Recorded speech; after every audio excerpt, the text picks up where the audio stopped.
Scotland have confirmed that a 74-year-old man has sadly died following a collision with a bus in the Cowgate area of Edinburgh. The incident happened just after 7:30 p.m. last night, and officers received reports of a severed head being discovered in the street just behind me here. Several streets around the area were closed and nightclubs were forced to evacuate as revellers were sent home for the night while a full-scale police investigation got underway. Forensic teams and detectives were seen scouring the street right through the night, but sadly, just in the last hour, police have confirmed the death.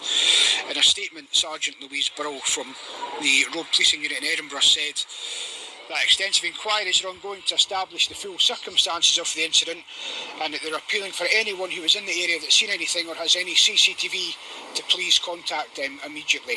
Britain's waterways are filthy, in case you hadn't noticed. Protesters descended on Parliament today to demand that government takes action.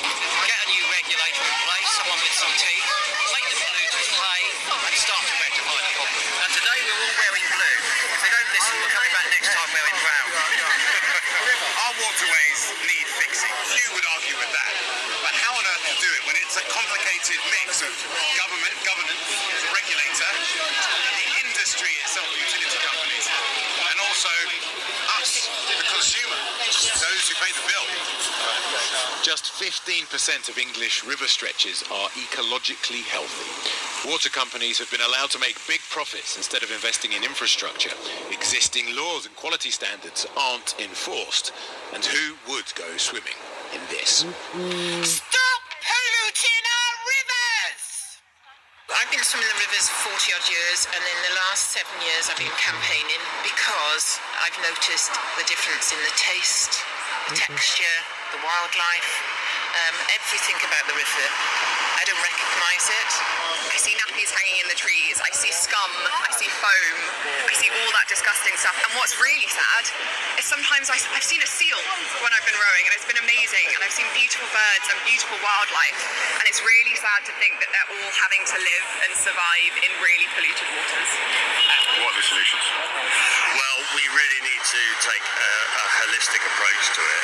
People will often sort of target one sector and blame that, but actually we're all responsible for both causing the problem and solving it.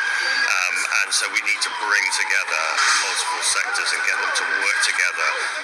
The UK and Welsh governments recently announced a water commission reporting next summer, which promises the largest review of the industry since privatisation. Cordelia Lynch there. Well, what can we expect this week? What might it mean for us? So let's talk to Philip Rieker, who has served as President Biden's ambassador to the United Kingdom between 2021 and 2022. And before that, you were a diplomat under the Trump administration as well, so you've seen from both sides. We heard from Cordy there that it feels close. What do you think the factors that will turn it one way or the other? Trevor, first, it's great to be back in London. It was a great honor to have Secretary Blinken send me here for the year in between ambassadors as a career ambassador to spend time with our closest ally, arguably, and to see the factors here. Look, it's an incredibly tight race. Nobody can predict for sure. We've seen through polling that economic issues top the agenda, probably for everybody. But on that, there tends to be a lean towards former President Trump, although others see concern there over threats about tariffs and other issues. Inflation has really driven things. Immigration has been brought to the fore, much of it through wild rhetoric, sort of fear, anger. We've seen that kind of populist thing before in our history over immigration. On the other hand, concerns about democracy and reproductive rights are areas where Vice President Harris has shown much stronger support in the polling. So as the voters go to the polls in 2 days, and mind you, 3/4 of them have already voted through different processes. I dropped my ballot in a box in Washington, D.C., one of the 51 elections that will actually take place, remembering that this is not a single election. It's 51 different elections across the 50 states and the District of Columbia for those all-important electoral votes. You have the opportunity now to tell us who you voted for. Have you I like to keep that private. Okay, that's fair enough. Well, one thing that's interesting and I think unfamiliar to British voters is the importance and salience of some of the identity questions, who the voters are, questions of race, of sex, and so on. Is that playing a big role now? I think it is. You see a lot of reporting, certainly, and polls reflect this. Gender is a big issue. The women's vote versus men. Education is playing an ever greater role, and you've seen a shift in those swinging toward the Republican side versus the Democratic side. Now the university educated, the more educated are swinging to Democratic votes. The Wall Street vote, again, speaking generally, is going blue, as we say, towards the Democrats. That's a shift, generational shift, and that reflects, of course, what Donald Trump is picking up blue-collar votes. Picking up the blue-collar vote, the less educated. You see reports about younger males, men, particularly younger men, less educated. Those themes that he stresses in his rallies and other points resonating with them. So a lot to come out of this. It's a time of great change and certainly a major inflection point, however this goes. Well, we need to prepare ourselves, I guess, for what happens after Tuesday. A friend of mine in the United States says that we shouldn't anticipate a result, but regard Tuesday as a start of a process. Because there'll be legal challenges, there'll be recounts and all of that. And just the counting takes time. It's inevitable this is going to take a while? I don't expect to see a vote, certainly not Tuesday night, a result, a firm result. You'll recall in the 2020 election, it took several days for some states to come in and be called, finally delivering the vote to President Biden. And of course, you remember there were lots of challenges, legal challenges. To this day, former President Trump suggests that he did not lose that election. Everything through courts and bipartisan reviews showed that President Biden won that election, but it does take time, and so I anticipate it could be several days into a week before then the legal challenges begin. Both sides have lawyered up. They'll be ready for this. Somebody said, who wins this election? It's the lawyers. But, as ever in the United States. Potential Trump presidency, because in a sense, the Biden-Harris presidency at some level is a continuation of what we have now. But we think we know Donald Trump better than we do Kamala Harris. But would you expect the Trump of 2025 to be very different to the Trump of 2017? I think it will be different in the sense that he has that experience of 4 years in the White House.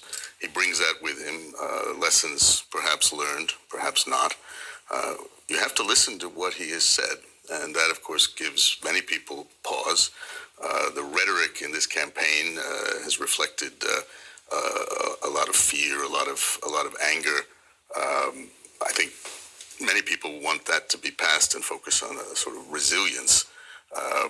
But we have to be prepared, I think, for everything, and that's a theme that Vice President Harris has underscored. I think the institutions in America will persevere. They will get us through what is likely to be a tumultuous period of reflection. If you look back at history, we've been through these things before, but this will be a particularly anxious time. Indeed, and it's rather interesting that you said that you have to, as it were, listen carefully to what Donald Trump said. I don't know I can't remember who said it, but somebody said, you've got to take Donald Trump seriously, but not literally. One of the things that we hear from him is that there will be, if he gets his way, 20% tariffs on all imported goods. Should we take that literally? And if we do, what follows? He certainly has talked about tariffs. He calls it a beautiful word, tariffs. So I think that's something people have to expect. Economists express great concern about that. Wall Street and analysts have suggested that could have exactly the opposite effect in terms of inflation, which has now come down, has been controlled by the careful steps taken over the last couple of years to combat the post-pandemic inflation that has been such a challenge for many Americans and frankly around the world. So tariffs, there'll be a lot of rhetoric on a lot of topics. I think the important thing is to head down straight through and work on this. Diplomats will have their roles cut out for them. I guess we won't be protected by the special relationship, will we? Well, that relationship endures, and I think it'll be under a potential Trump presidency, second term, transactional. He's a very transactional president, a transactional person, and that's what he'll be looking for. But our relationship in terms of defense, intelligence sharing, in terms of what our two nations really share historically, culturally, it'd be very positive, and that I am quite confident will endure. Shopping centres in Spain, biggest in this region, and it is the focus of enormous attention and vast efforts by emergency services. And the reason is that behind me they are pumping out an underground car park that extends to several levels, and there are significant fears that there are people who were caught there when these floodwaters came in, and simply that car park was very rapidly submerged, and that the people who were in their cars or who were returning to them, just got out of them, would have been caught unawares and frankly would have had almost no chance of escape. So at the moment, the amount of equipment that is being brought here is enormous. It includes underwater robots, kayaks, boats, scuba diving equipment, lifting equipment, massive pumps. We've seen on the other side of this building vast amounts of water coming out all the time. We've just had a briefing from the Spanish police, who haven't given any numbers.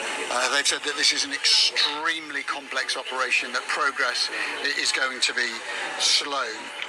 And although they didn't give numbers, we have actually just spoken to somebody who's involved in this operation, who's been down there and has seen the images in the car park, who said that there is well over 100 vehicles down there, and that the number of vehicles may run into the hundreds, and there are certainly fears of significant casualties here. The number of deaths in these floods is just over 200 at the moment, but I think it is expected to rise as they clear out areas like this and indeed other towns around this region. And that feeling that people have been abandoned lingers in many places. Not here, of course, where resources are being brought, not just from Valencia, but from all over Spain, from Madrid, from Barcelona, from other regions. This is, in a sense, an all-Spanish effort and involves specialist emergency teams allied to the military, as well as the national police, the fire service, and so many others. But a reflection of that ongoing anger, I think, is down there at Impai Porta, where I was reporting from. The Spanish king has arrived there in order to show some allegiance with the people, to show fellow feeling, and he's been met with protests, with anger, with things being hurled in his direction. Why? Well, you have to remember, these floods hit here Tuesday at 8 o'clock in the evening. It's now local time 1:20 on Sunday afternoon, and this is the first time that the Spanish king has come here to this area. Now, by any stretch, that is a long period. Of course, he has expressed his sympathies. But when you walk around these towns and you see no police, no fire service, no military, these people are left to fend for themselves, to clear up the mud. And in one particular instance, to think, well, are we actually going to have to end up looking after dead bodies? The fact that it has taken so long for the king, and indeed for the Prime Minister, to come down here to show their faces and express their sorrow in person is going to create significant anger. So I think at the moment the Spanish government, Spanish authorities are dealing with a series of challenges. On that political dimension, they are having to confront anger, but on a practical level, is how do you manage this level of devastation, and then, which is widespread, and then on this you have a very specific, focused rescue effort. And once again, there will be people who will wonder, Bearing in mind that this car park was flooded on Tuesday night, why is it taken until Sunday afternoon before this concerted effort begins? Their party in order to focus on the public. What are the hard truths do you think your party needs to hear? So I think that there are hard truths, not just for my party, but for the whole country. And that is that as a country, we are getting poorer, we are getting older, we are being outcompeted by many other competitor countries, and we need to look at how we can reorganize our economy to be fit for the future, not just trying to do what we always used to. And I think that there's an exciting challenge there. I'm very optimistic about what we can do, but simply just saying things and making promises to the whole country without knowing how you're going to deliver them, as we did on Brexit, as we did on net zero, I don't think is building trust.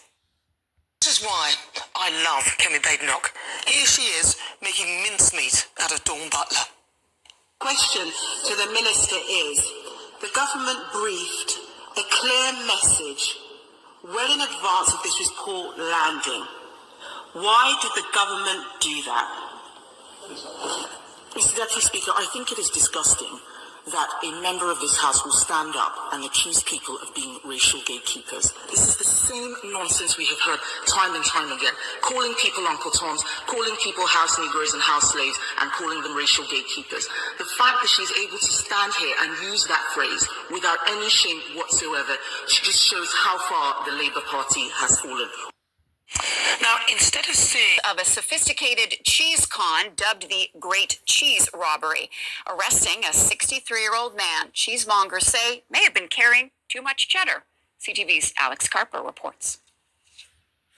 This is Neil's Yard Dairy, the well-known artisanal cheese retailer that had 950 wheels of cheddar stolen by an alleged scammer, posing as a wholesale distributor for a big French retailer. There's only a small handful of real cheddar cheesemakers in the world, and these are some of the cheeses, or most of them, that have got nicked. According to the suppliers, the stolen cheese, worth over 538,000 Canadian dollars, is believed to have been taken to either Russia or the Middle East. Celebrity chef Jamie Oliver on his Instagram says this entire situation is a shame. If anyone hears anything about posh cheese going for cheap, it's probably some wrong-uns. This cheese heist is catching the attention of some cheesemakers here in Manitoba, saying they are surprised something of this magnitude occurred. Imagine someone doing that here, like the caper they'd have to pull off. They'd have to pretend to be a distributor or a large customer and then go through all those steps, and then it's not like they run in and grab it. Like, we're talking tons of cheese here. Cheesemakers in Manitoba say cheese is becoming more popular and there's more of a demand for it. I'm stunned that someone was so bold to do something like that.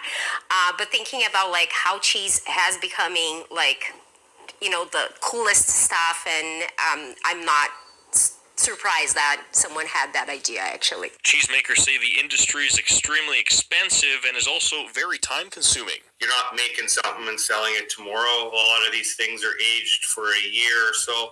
There is a lot of variables that go into making a high-quality, good, consistent product. Alex Carpa, CTV News, Winnipeg.